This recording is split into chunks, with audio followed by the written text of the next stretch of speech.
Hey, welcome back to Project Me. It's day something, day 58 maybe, 57, not quite sure. In any case, just wishing you all well. Just wanted to touch base a little bit and speak a little bit about my weekend, which was really good because I decided, and I know this will be odd to say, but for me it's a really big deal. I took the day off on Saturday. Uh, Genuinely cannot remember the last time I took and planned to take an entire day off. I was pretty liberal in terms of what I ate, which was nice, not having to really be very mindful. I read some books, I got to play some games with myself, just some computer games, nothing serious, and I went for a walk as well. Just really, really chill day, and in hindsight, I'm really glad I did it. Yes, it did set me back, God knows how much in terms of time spent doing other things, but I think it was really important to schedule time for myself and then actually use that time for myself. Just coming from that period, which I spoke about in the last video, that period of just being insanely busy for a period of 2.5, 3, 4 weeks, and just feeling completely overwhelmed. But then having that one day to sort of take a step back and recover mentally just for a bit, just to sort of ease my mind. Really, really helpful, and I would highly recommend it to anyone else feeling really overwhelmed or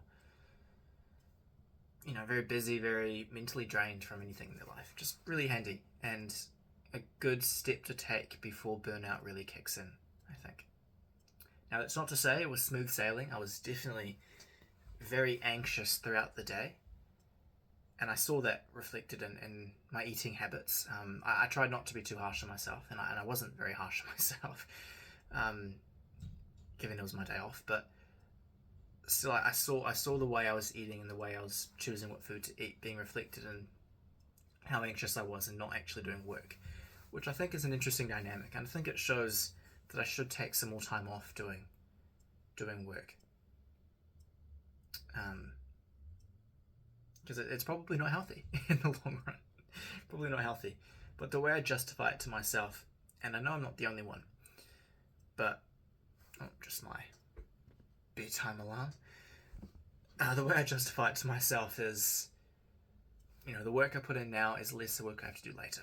And while it's true, I think the hidden cost of going down that path is you don't realize how far you've fallen or slipped until you're halfway down the hill, right? And so it is, and I know I'm preaching to the choir when I say this to myself, but it is really important to recognize when you need a break.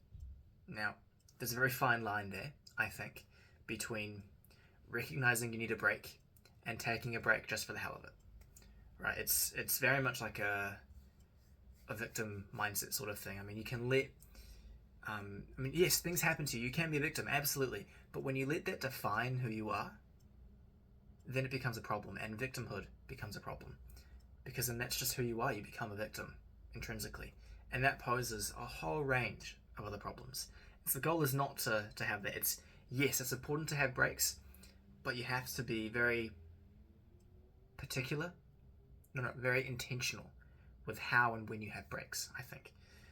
So, personally for me, I think going forward the best way to approach these breaks is schedule them out a week in advance so that way I know it's coming, I know I have a window to look forward to in the short, medium term, but also I know I have to schedule everything that I need to get done to happen before that window comes about. Now that way my break's far enough in advance that I can look forward to it, but I can't think about applying it now. I can't think about taking a break now. Right, that keeps me busy, and also it means that I just don't get as easily distracted. I know it's coming. I have to put my head down now and work hard so I can have that break. Right, and so interesting way of doing it, but I think that's what's going to work best for me. That's what's going to work best for me. Anything else that I wanted to talk about? I think it was the day off that I really wanted to talk about, and then the stress and anxiety that came ironically from a day off. as well, just because I'm so not used to it.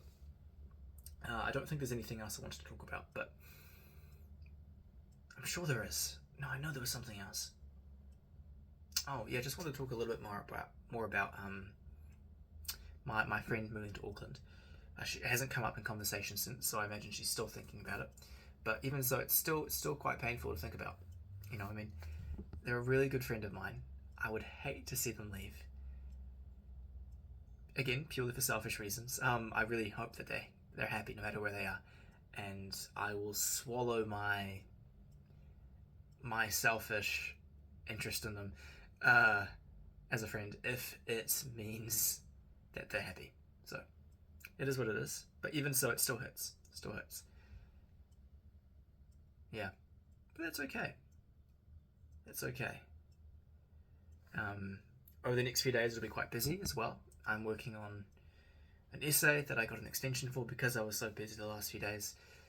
There's a little charity event I'm going to go to tomorrow night for a charity I run, and besides that, it's really just catching up on schoolwork, I think. I did get a grade back for an essay I wrote a few weeks ago.